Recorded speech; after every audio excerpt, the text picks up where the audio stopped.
Hi there, welcome to FPL Focus. I'm Paul and this is my team selection video.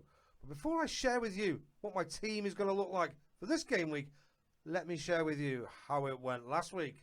Let's go.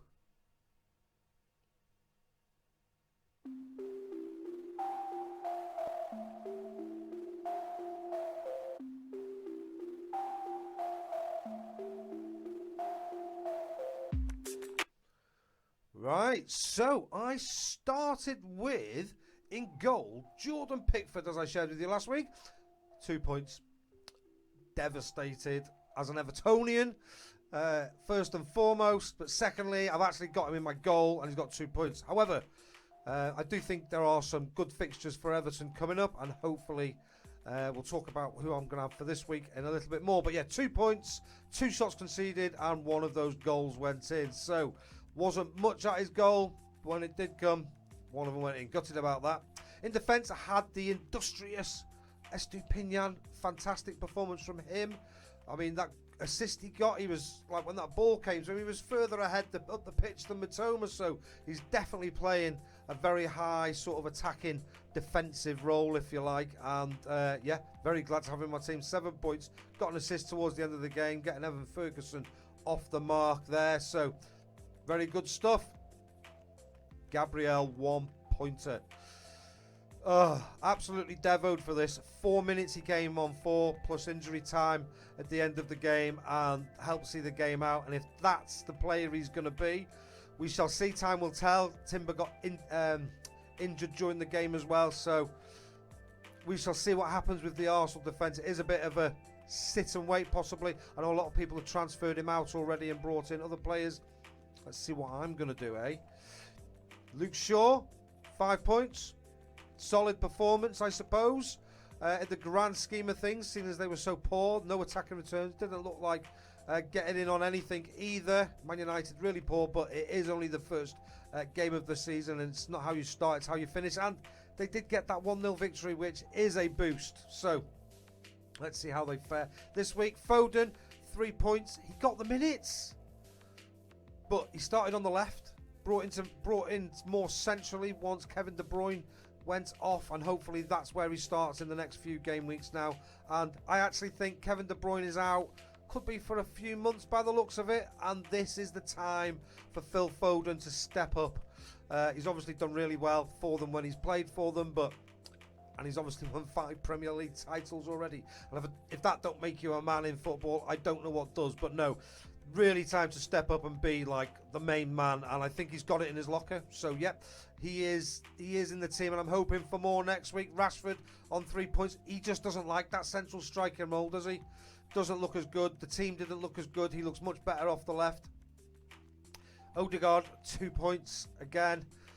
Disappointing, but he was making chances. Saka, 10 points. Absolutely glad to have brought him in last minute and swapped him for Martinelli. He did get an attacking return, but didn't do as well as Saka. And then Bruno Fernandes on 3 points, who did start off in that deeper role.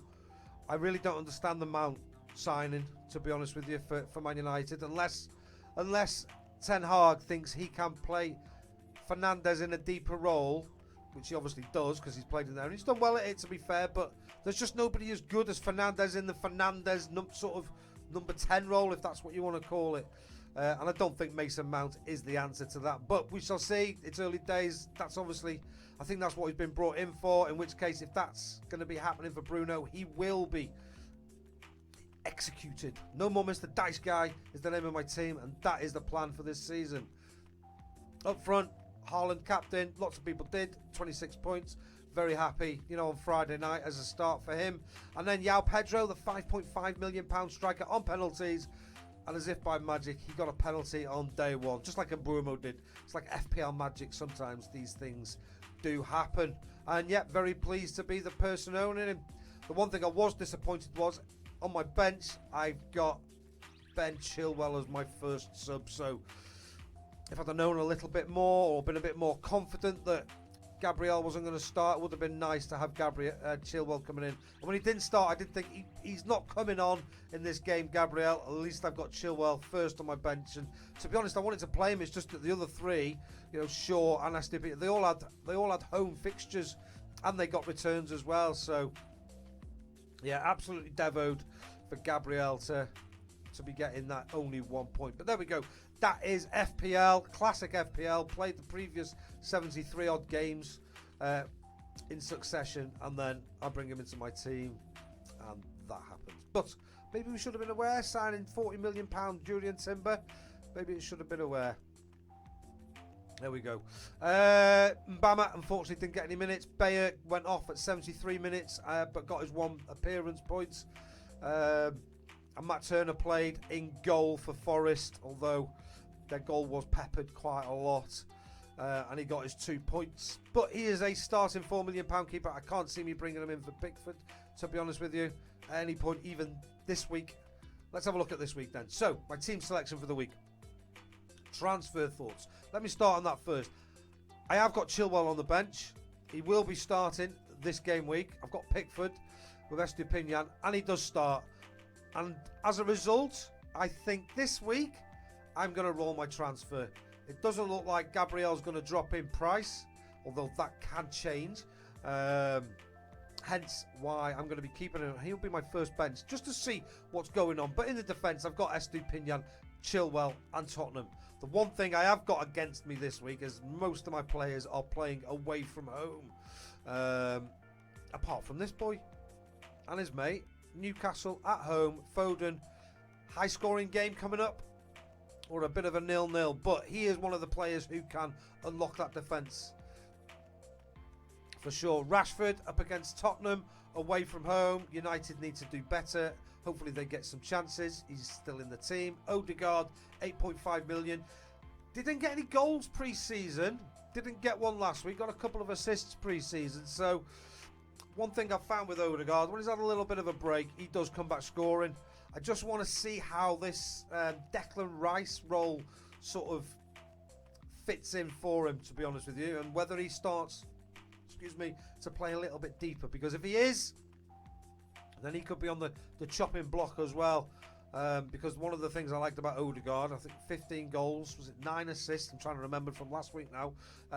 Last season, is he does like to take shots, but if he's going to be playing a bit deeper, then that ain't going to be happening as much. So, going to be keeping an eye on him. Saka did what Saka does. Minutes are guaranteed. And I think there's going to be more rotation at Arsenal. And possibly at United, but I can't see Fernandes being one of the ones rotated. But like I say, if he's going to be playing in that deeper role, he's not going to be for me long term. Up front, Erling Haaland still stays there. Newcastle home fixture. And then Pedro for Wolves at 5.5 million. Gabriel on the bench is my first sub. And Mbama and Bayer. Turner, not very different to last week, to be honest with you. I haven't changed Burnley's fixture. Don't know who, can't remember who they're playing, to be honest with you. Let me just have a look. And it is up against Aston Villa at home. So yeah, he still stays as my third sub. Okay. That's it then, boys and girls. That's my team selection. My transfer thoughts are roll the transfer over to game week 2. Lots more information by then. I might want to change a position. I'm certainly looking out for my defence long term, by the way. Part of the reason I'm not getting rid of Gabriel is I'm looking to bring in Kieran Trippier game week 4. And maybe then I'll do a double and get rid of Estupinian. I know he looked great, but the fixtures aren't so good from that week onwards. And a back 4 or back 3 of Chilwell, Trippier and Shaw shouldn't be too bad, to be honest with you. So that's sort of the loose long-term plan to try and get Trippier into this defence from game week 4. We'll see how it goes. Maybe injuries will play a part as we go through. But certainly Gabriel will be leaving, and I'll be looking to bring in a £4 million defender alongside Bayer. And there's quite a few, but we'll get to that when it's time. Right, subscribe to my channel here if you do like what you've seen. Do hit the thumbs up. And if you want to see some more content, there should be a video here around about now. And that's it from me. I'll see you soon. Take it easy. See you later.